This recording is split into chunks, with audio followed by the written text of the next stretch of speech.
So thank you everyone for joining.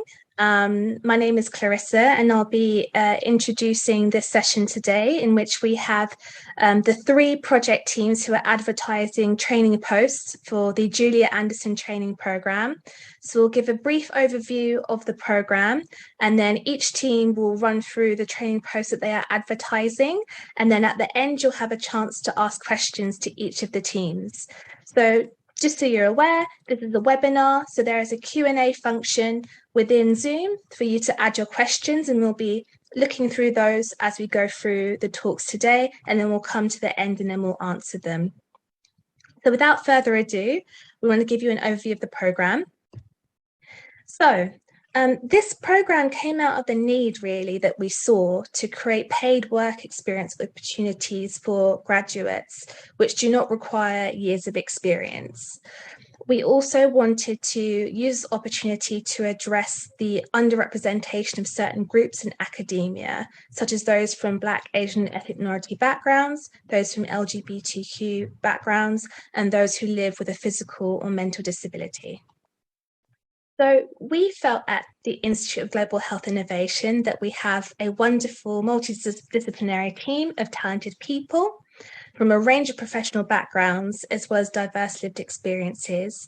And we also wanted to create an opportunity to offer a standardized recruitment process and a really valuable work experience opportunity for those at the early stages of their careers. So we launched the Julia Anderson training program this year, which offers paid work experience to current students and recent undergraduates or postgraduates. So the way it works is that twice a year, we will advertise training opportunities, and those opportunities will last 8 to 12 weeks, depending on the project. And there are a number of benefits that we've put together to make this program a really meaningful work experience for people who have previously limited work experience. So all the information about the program is on the website, so we just wanted to use this opportunity to reiterate some of the criteria for the training program. So something that's really important to us is that we are focusing on those who have limited prior work experience at either an organisation or university related to health, science, technology or business management. We want to focus on those who've never had an internship or training program opportunity before. And we're focusing on current students and graduates from undergraduate and or master's level or equivalent courses. And to meet that, you have to meet the eligibility criteria outlined in the individual training post that you are applying to. And this is specified very clearly, we hope, in the job description of each training post. And this opportunity has to be limited to those who have the right to work in the UK due to the trouble of creating visas for short-term placement. So that is an important consideration. However, what we hope is a unique offering of this program is that there are no minimum grades required for any of the training posts. All we ask is that you provide evidence that you've completed your course or that you are currently studying your course. The application process opened in October, and we're hosting the webinar today on the 1st of November to hopefully give you a chance to ask any questions that you may have about applying for the program. Applications for the training posts do close on the 15th of November, so you have 2 more weeks to get your applications in.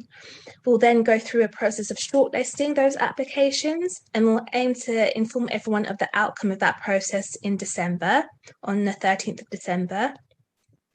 We will then, for those who have been invited to interview, have a webinar which will be hosted by the Human Resources team, who can give you tips on how to handle your interview and how to prepare for that. We'll then host interviews in the first week or second week actually of January, and that will be held with the teams who are advertising the training posts. And we'll then aim to let everyone know week commencing 17th of January what the outcome of those interviews are. We'll do reference and qualifications checks, and then we'll hope that everyone can start around the 1st of February, but there is some flexibility around this. It's important to note that we've really worked hard to ensure that we create a recruitment process that is welcoming to those from diverse backgrounds. And as part of that, we are trying to eliminate any bias that we can. So the application form will not ask for your name or university. And this is to hopefully prevent any potential bias while we shortlist the applications. So in terms of tips on how to apply, we recommend that you review the job description and person specification criteria for each training post. It's a comprehensive document listing essential and desirable criteria. It's ideal that you meet the essential criteria. It's okay if you don't meet the desirable criteria for each training post. So please don't feel discouraged if you don't meet everything listed on the person spec. Think through all of your experience to date. This can include any activities you do at university, any other voluntary work that you've done before, but also in terms of your family structure. If you have a caring responsibility, you can talk about things like that. So give an example and evidence for each criteria listed using the STAR model: situation, task, action, result. And we've also included a template of the application form, which is downloadable on our website for you to review. You can use this to prepare your application and get feedback on it from your careers service, but also your friends and family. So for more information is available on our website, and I've just put the URL at the bottom there. Just want to highlight here on the left-hand side, you've got the application form guide and the 4 frequently asked questions, which you can view, which might answer any questions you may have. But we hope today that this will be a great opportunity for you to ask questions. So each team will take in turns to present the training opportunity. And like I said before, if you have any questions, please do pop them in the Q&A. So before we move on, I will go first, and I will talk about the digital health trainee role, which is being advertised by the digital health team. So just to give you a bit of background about the project that we are advertising. So this is a project working with people who have a specific lung condition called bronchiectasis. Now, it's a condition that's chronic and requires self-management to prevent severe infections and breathing difficulties. And the project stemmed from some work I was doing with a colleague of mine who's doing her PhD in self-management. And comments that she received from people who live with this condition is that they have a paper-based self-management tool that's being used in Northwest London, but they wanted something that is more dynamic, possibly digital, and reflects the complexity that people can experience with the disease, is accessible and adaptable. So what we've been doing in the last 2 years or so is working with people who have bronchiectasis, clinicians, our healthcare professionals at Imperial College Healthcare NHS Trust, as well as developers at what's called the Northwest London Care Information Exchange, to co-design a digital health self-management tool. We're at the process now where we're almost ready to kind of pilot that tool, and we're looking for someone to help with the delivery of that in the new year. So in terms of the role of the digital health trainee, and this is a condensed version that you'll see in the person specification and the job description, we're looking for someone just in general to support the delivery of that project, but there's lots of hands-on opportunities to get involved. So for example, we'd need someone to help organise testing sessions with both clinicians and patients so they can trial the tool, give us their feedback. And we'll need someone to actually run those sessions. And of course, that will be done with the support of myself, but also other people in the digital health team. And we'll also need someone to help with the analysis of the pilot and present the findings of the pilot to the steering group who've been developing the tool with us and the developers at the Care Information Exchange.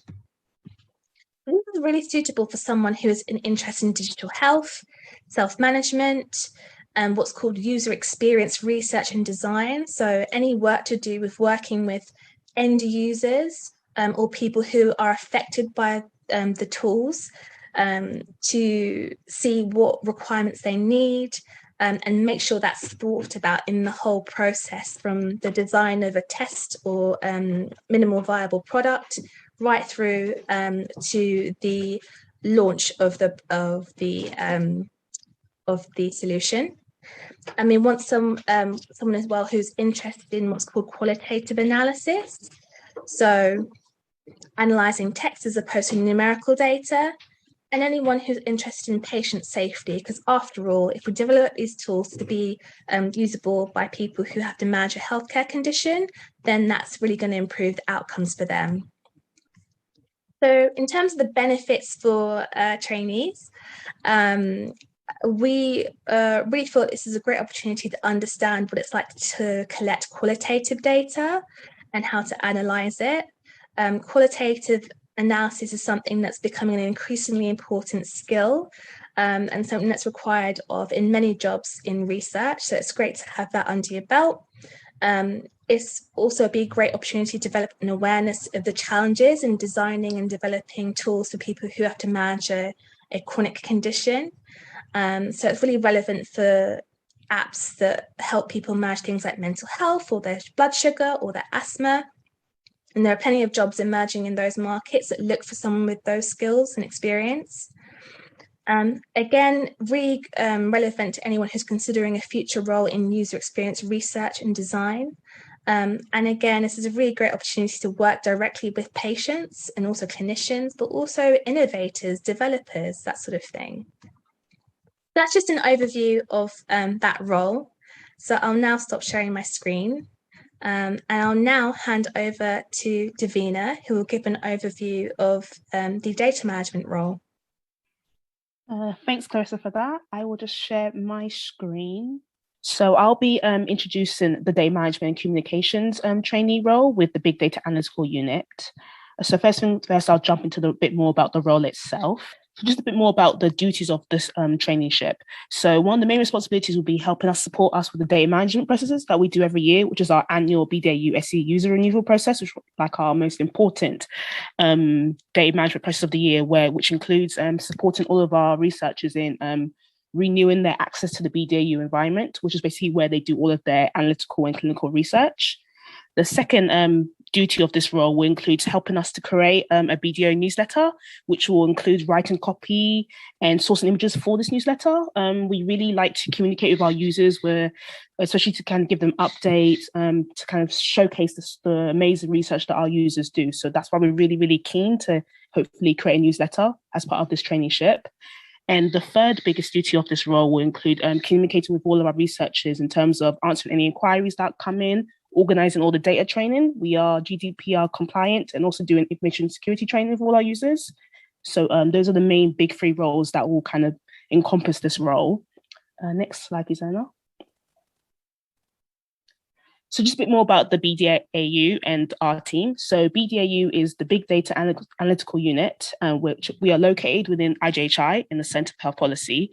And we serve as a data services unit, and we provide technical analytical support to all of our clinical researchers across the college. And actually, we have researchers both across the country and around the world.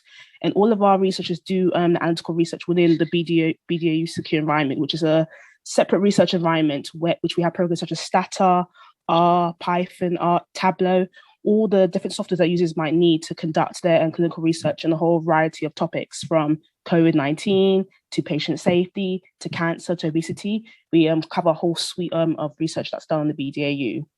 We're currently a team of 5, including myself, and I work as the research support analyst, which is basically supporting the clinical researchers in any sort of anything they might need, whether it's gathering data, whether it's supporting them getting onto the BDAU itself. So I'm usually the front of house staff in that capacity. Next slide, please, Anna. So just tips for applying for this role. I would highly recommend people leaning into the soft skills in terms of when they're applying for this role, like communication, teamwork, creativity, problem solving, interpersonal skills, time management, and really think of examples when you've used these skills in any of your previous experiences, whatever they may be. I would also advise leaning into technical skills, whether you have any coding experience, whether you know how to use Tableau or Power BI, or if you have any experience like managing social media accounts or writing copy or copywriting, anything like that. We would love to see stuff like that. If you have any expertise in healthcare, communications, marketing, and by this I mean if you've done like a mini course or you read particular papers or magazines that kind of cater to this, we would love to see that in your applications. I would also highly advise that you stay up to date with things that are going on in global healthcare, both in the UK and internationally. That's a great thing. We love to see that sort of stuff in applications. I would also advise that you potentially research Imperial College and kind of types of research that's done right now, and also look more closely into the Institute of Global Health. And also, I would really advise looking at the 7 principles of Imperial expectations. All this is located on the website, on the Imperial College website. So just looking when you're applying for the role, seeing you have particular experiences that kind of cater to these expectations would definitely be a good place to start. And I think that brings me to the end of my slides. So I will now hand over to Justine, who will tell you more about the educational role. Hello, everyone. Thank you for coming.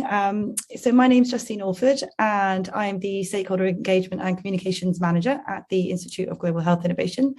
And I'm going to tell you a little bit about one of the final program trainee which we have, which is for an education trainee who will be working with us on marketing, planning, and impact. So you'll be working with me and the communications team, which is a little bit truncated at the moment, given that it is just me at the moment. But we are recruiting for a new communications and events officer to come and join us, who, fingers crossed, will be joining at the same time as the education trainees. That would be fabulous if possible. So a little bit about the communications function at IGHI. So we exist to basically to help to tell the story of the Institute, celebrate all the activities that we do and the impact that we make, while also sharing the fantastic people that we have at the Institute as well. So if we go on to the first slide, if that's okay. So we work quite closely with the education team as well at IGHI, and IGHI offers a number of fantastic master's courses. So we have a master's in patient safety, one in healthcare and design, one in health policy, and one also in medical robotics and image guided intervention. We're also one of the leaders of the NHS Digital Academy, and through that we offer a postgraduate diploma in digital health leadership. But this particular training post is going to focus on 3 of our MSCs: patient safety, healthcare and design, and health policy. So these are our MSCs which are offered part-time. And then, so during the pandemic, these MSCs were very rapidly translated into being fully online courses, obviously because no in-person teaching could take place anymore. So this was a slightly longer term plan that the Institute was going to undergo anyway, which was very much accelerated by COVID.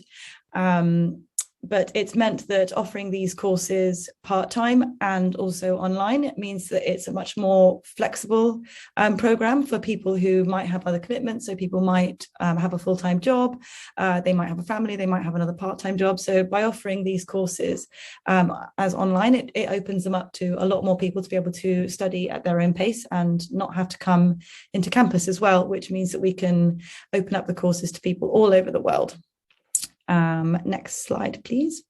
So what we really want to do is we want to shout about these fantastic master's courses to help raise their profile. And as I mentioned, we'll be focusing on those that will be offered part-time. So these are really great MSCs. Obviously, we are a little bit biased, but we think that they are a great offering, an opportunity to learn a fantastic curriculum and to boost people's career skills and to really become, hopefully on a career path that will accelerate them to becoming leaders in healthcare or people who are allied to healthcare organizations. So what we really want to do is to focus on raising the profile of these courses and also build profiles of members of staff who teach on these courses, the speakers that are invited to these courses, and also of the alumni on these courses, so past students who have been on our programs. And what we want to do is to share these stories across a range of communications channels. So what we would like to do is build a variety of content that helps to showcase these courses and the people that are involved. So that might be writing blogs, that might be writing content for newsletters, that might be writing social media copy. It might be working on website content as well. What we would be really keen on is to help boost our web presence as well. And what we'd also really like to do is to create a bespoke brochure for our part-time online courses, which was something that we'd never actually had before at the Institute. So this is the chance to really make your mark and develop something completely unique that we've never had, which we feel will be a really great asset to have. So the kind of things that you would be up to working with us. So a lot of what we would love you to get involved in is to help capture impact of these programs. So whether that's finding out about the opportunities that these courses have opened up to alumni. So people who have gone on to, for instance, have a really notable career or make a notable impact with what they do.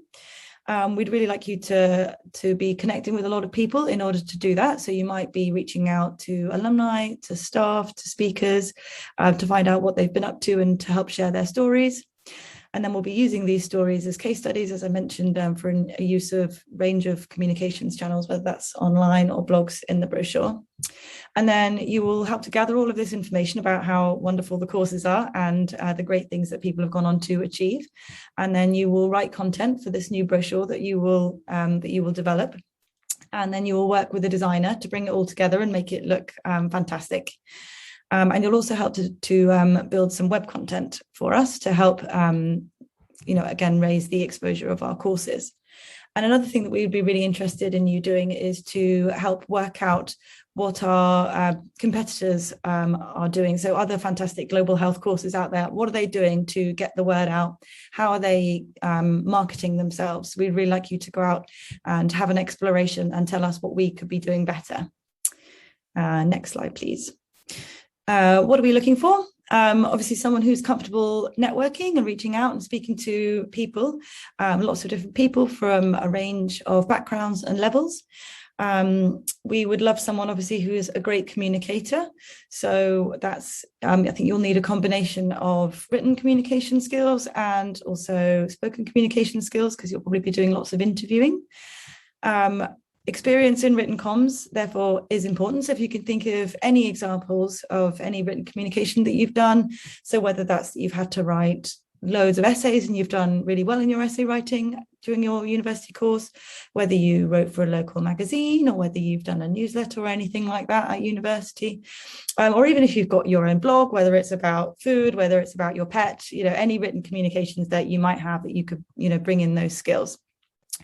And being social media savvy would absolutely be a plus, because we want to use some of this content to help build a social media strategy for our programs as well. And we'd also love someone who's a self-starter, who can, get off the ground running and working quite independently, while also, of course, working closely with the team. And I think that is everything. Thank you. Thank you so much, Justine and Davina, for talking through the opportunities. I'd thank myself as well. So yeah, thank you so much everyone for listening. We have plenty of time to go through questions. So I've seen 5 in the chat, so I'm happy to just run through them from top to bottom. Rayanne says, hello, thank you for your clarifications. Is it possible to apply for more than one position? Yes, you are more than welcome to apply for more than one training post. And you're more than welcome to be interviewed for more than one if you are shortlisted for them as well. However, you will be asked to choose one if you're successful at the interview stage for more than one training post. So that's because we want to make sure this opportunity is extended to as many people as possible. And it's a really good opportunity for you to dedicate your time working closely with the project team, so you can get the full benefit of the program as well. So I hope that answers your question. Emily, is there a list of courses which you accept? So we don't have a specific list of courses, because obviously each course is very different. It wouldn't be possible to name all applicable courses that are relevant for a training post. We just ask you to use your best judgment. And lots of the skills that we're looking for are what we call soft skills. This is something that we mentioned in presentations before, looking to see your enthusiasm, your potential to grow in this training position as well. So focusing more on those things, that's one of the reasons why we also decided to remove on the application form anything to ask you which university you studied at and which course you studied at. It's more important to focus on what you've learned in your course, but also the other life experiences that you have that are relevant to the training post you're applying to. So I hope that answers your question. We have an anonymous question. When writing our applications, would we write at my university instead of the name? Yes. So it's really important for us that we keep this process as unbiased as possible. We're not asking for anyone's name. We're not asking for anyone's university. We're not asking for the course you've studied at, because we want to focus on you, what you have learned, what skills you have to bring, what skills you would like to develop as part of the training program. So please don't put your name or university or even your course title in your application form, where we have the questions that we're asking about your experience. It's really important. Great question. Thank you so much.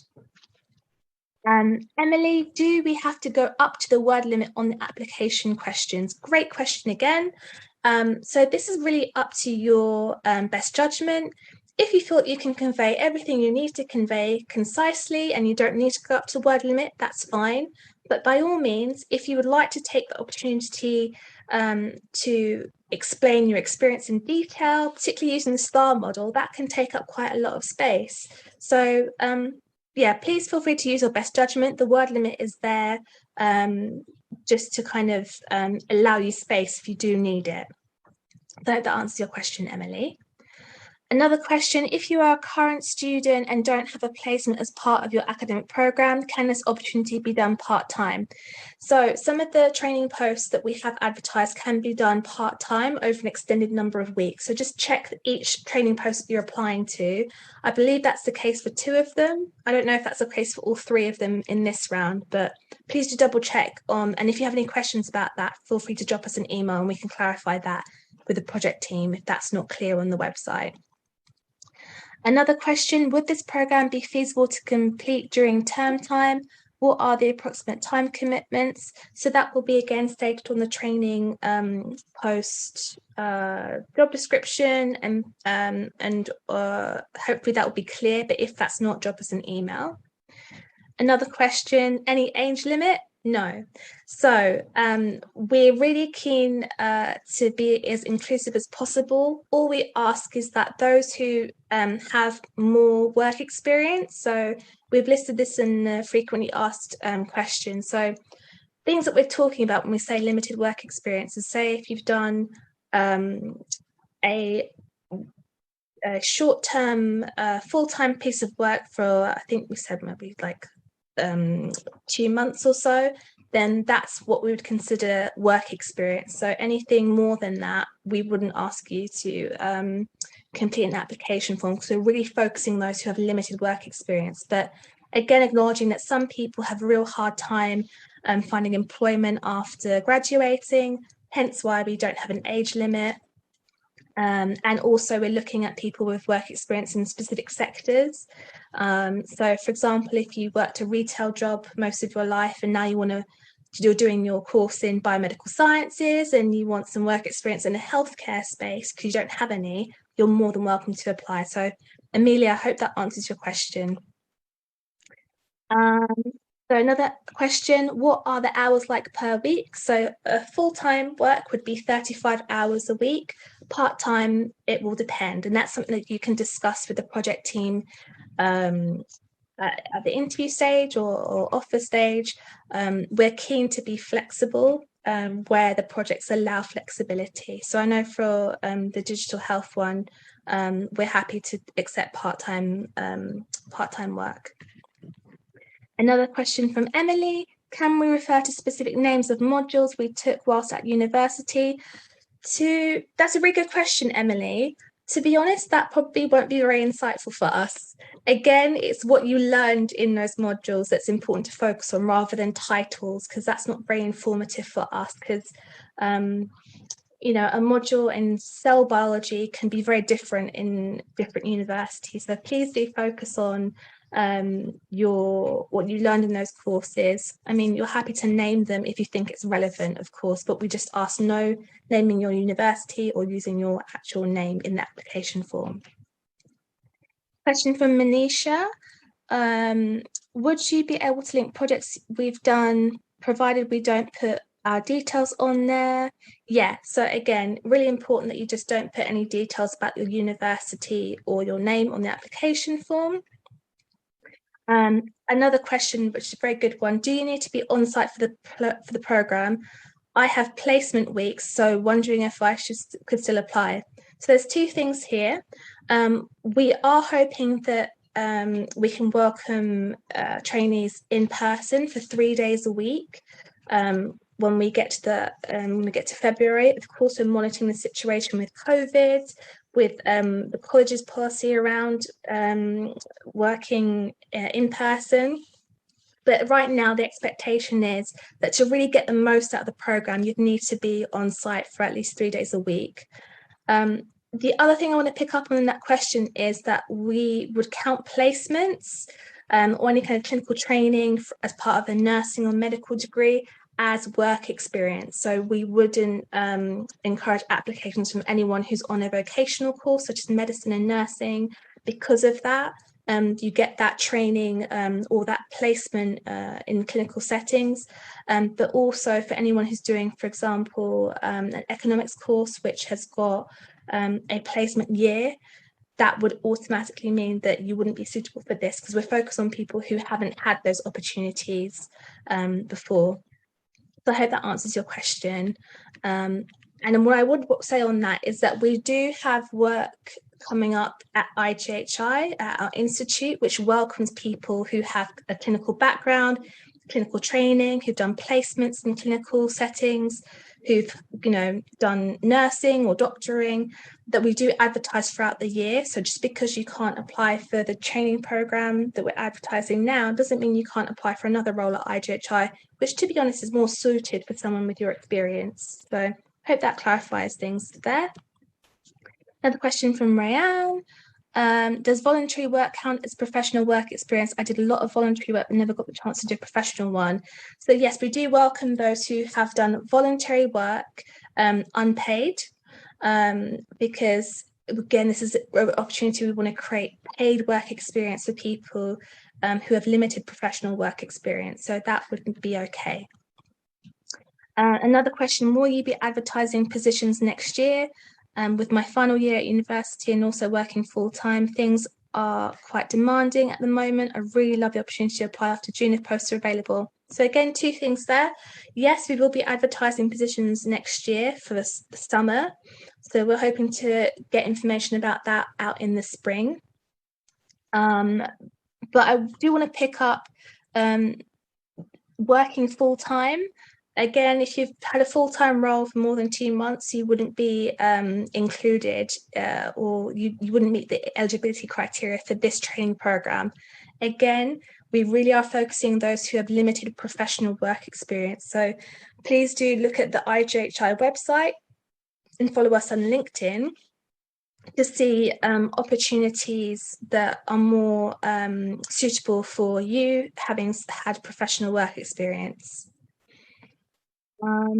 Another question from someone, since the traineeship is focused on marginalised groups, would professional training for disabled neurodivergent people include this element into training them? So I want to pick up on two things here. So we are in the development of the programme, we have tried to be as inclusive as possible and ensure that people from marginalised groups feel welcome to apply. We, however, need to make it clear that we're not shortlisting anyone on protected characteristics such as age, gender, ethnicity, because, legally you can't do that. What we are doing is making sure that we advertise the programme to those groups as much as possible so everyone feels welcome to apply. It's another reason why we've made the application process name and university anonymous, so that no one feels a bias either way to shortlist people on protected characteristics. So I hope that's clear. And in terms of professional training, I think I need a bit more clarification on how to answer that question specifically.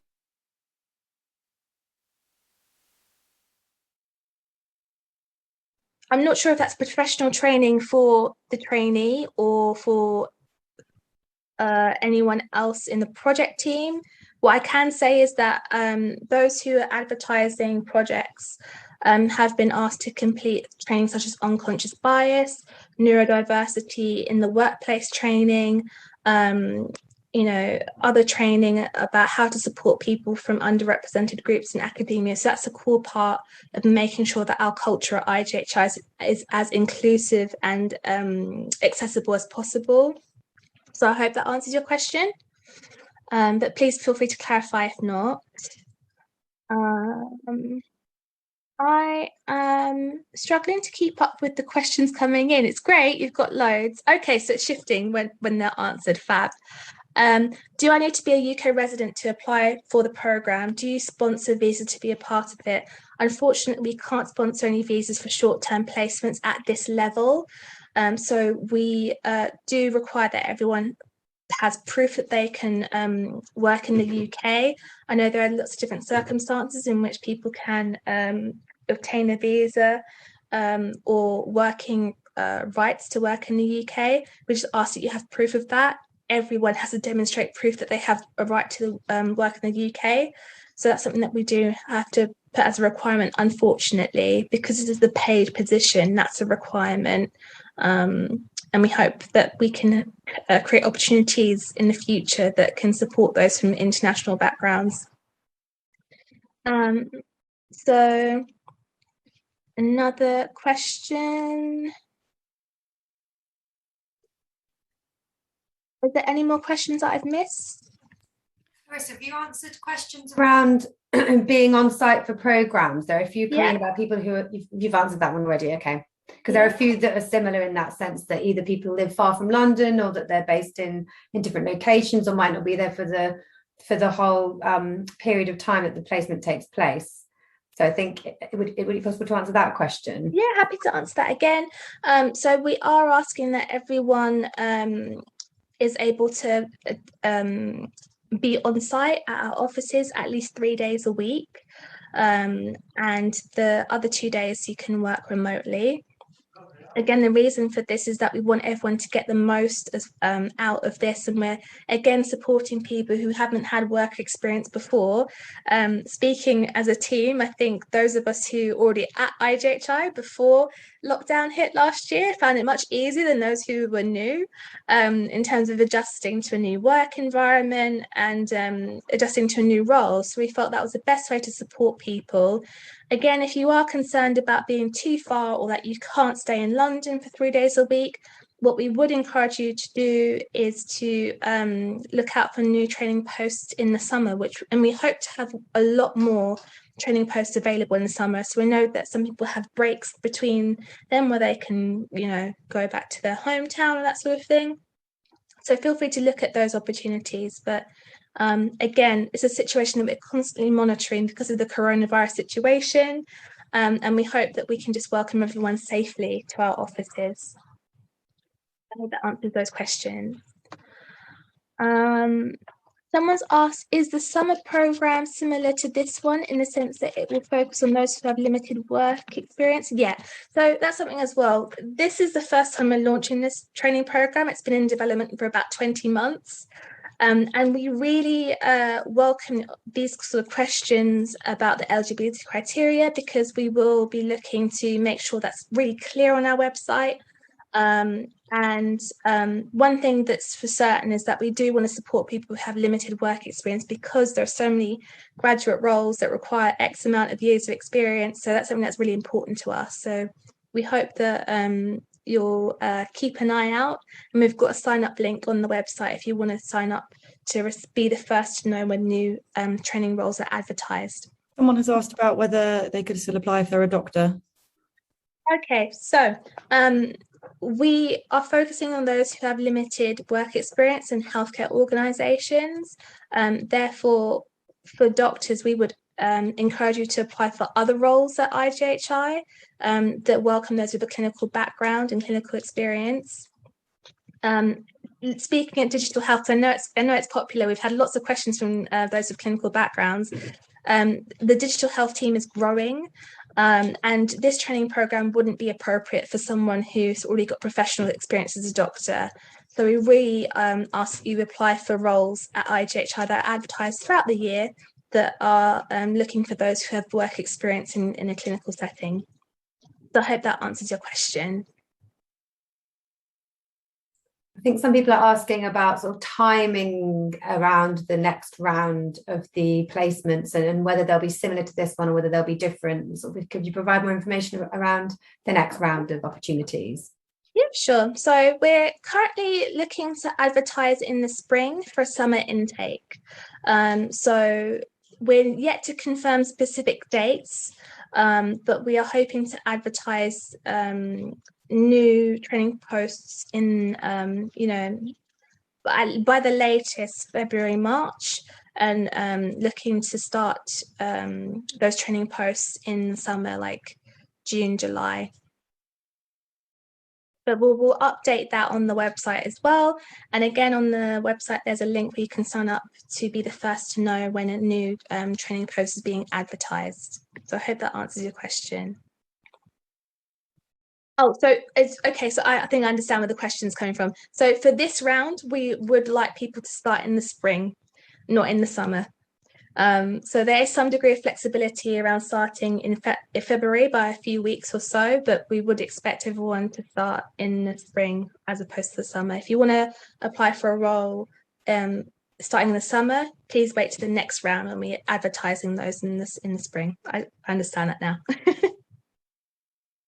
There's also a question around someone who's done some research as part of their course and whether that would count as work experience or whether they could still be considered for the opportunity. It's the last question in the Q&A. Right, yeah. That's a really good question. Funded to complete it, but it was mostly self-directed. That's a good question. Is it something you want to take offline? Perhaps they could write yeah. the Let's do. Please do send us an email, and then I think we'll get back to you specifically on that. But that's a really good question to raise. Thank you. The email address that you can contact us on is in the FAQs on the website. So if you've got any other questions, please do write to that email address following the webinar. And I'll just put it in the chat as well. ighi.training@imperial.ac.uk.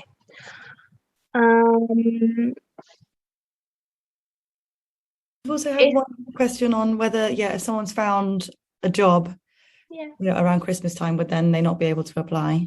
Yeah, well, if you find a job at that point, and that's fantastic. And we'd encourage you to take that opportunity, and so we can allow someone else to get the training post who hasn't got that opportunity. So if you do find work around that time, then well done.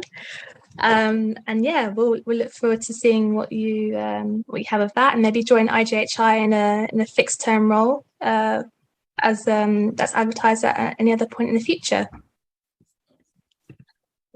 Great question. I saw somewhere about bar experience. I guess that had been answered in the chat, so I just posted the answer. Thank you. So yes, that was if you've worked in a bar or cafe, you can still apply. So the idea is that we're looking for people who don't have experience in related or similar fields to the roles that they're applying for. Thank you, Justine. Any other questions that haven't been answered before? I don't know if we answered the question about that. Someone's asked a specific question around a visa and whether they're eligible. I don't know if you know off the top of your head if it's something you might need to take offline. I think, please write to us on the email provided. Yeah, and I think there is about Tier 4 student visa eligibility. Yeah, I think there is information on the website about on the Imperial website about this, so we can. If you can't find it, then we'll send you a link to that, which outlines sponsorship, etc., or Tier 4, etc. Fab. Another question from Manisha. I did a 5-day online social entrepreneurship challenge, designed an idea for an app. Does that disqualify me from applying? I wouldn't say so. No, is that right, Eleanor? Do you think? So I'm just reading it again. Yeah, I think that should be fine. That's a short-term assignment. So no, that sounds good. And you can use that in your application process and in the application form, to talk about your experience and how that relates to the role you're applying for. So fantastic. Clarissa, sorry, I was typing some responses at the start of the Q&A, but did you answer the ones at the top around the eligibility during term time, all the time commitments for the project during term time? Yep. And age limit? Yep, answer that one. And there's no age limit. And the link to projects that they've provided but haven't put details on. Would we be able to link projects we've done, provided we don't put details on there for UX design? Yeah, so again, talk about what you've learned from those projects rather than stating, you know, what courses you've done. Again, if you already have experience, if you already have, you know, good enough work experience in those areas, we would encourage you to apply for other roles rather than this training program, because it's limited to those who have limited work experience. Fantastic. I believe that's all the questions answered. Yeah, just thank you all so much for your time this evening. Thank you to our panelists. Thank you to the project team as well. Just to say as well, it's been really lovely to work on this project for over 20 months and finally see it coming together. Really excited and looking forward to seeing lots of applications come in. Yeah, happy days. Any other comments from the project team, panelists? Well, just to say a big thank you to you, Clarissa, as well. I've just joined the team a month ago and we're kind of coming right at the end, but Clarissa's really put a huge amount of work into making this happen, and it's really down to her that we're all here today. So yeah, again, look forward to lots of people applying and reading through all your brilliant applications, and hopefully meeting a few of you in several months to join the IGHI team. Thank you, Eleanor. And yeah, it's been a team effort, and some people who have worked on this program have moved on and been really crucial to the development of it. So yeah, props to them, and props to you, and props to everyone who joined us this evening. Thank you. Excellent. Thanks. Thank you so much, everyone. Have a lovely evening, and we look forward to reading your applications.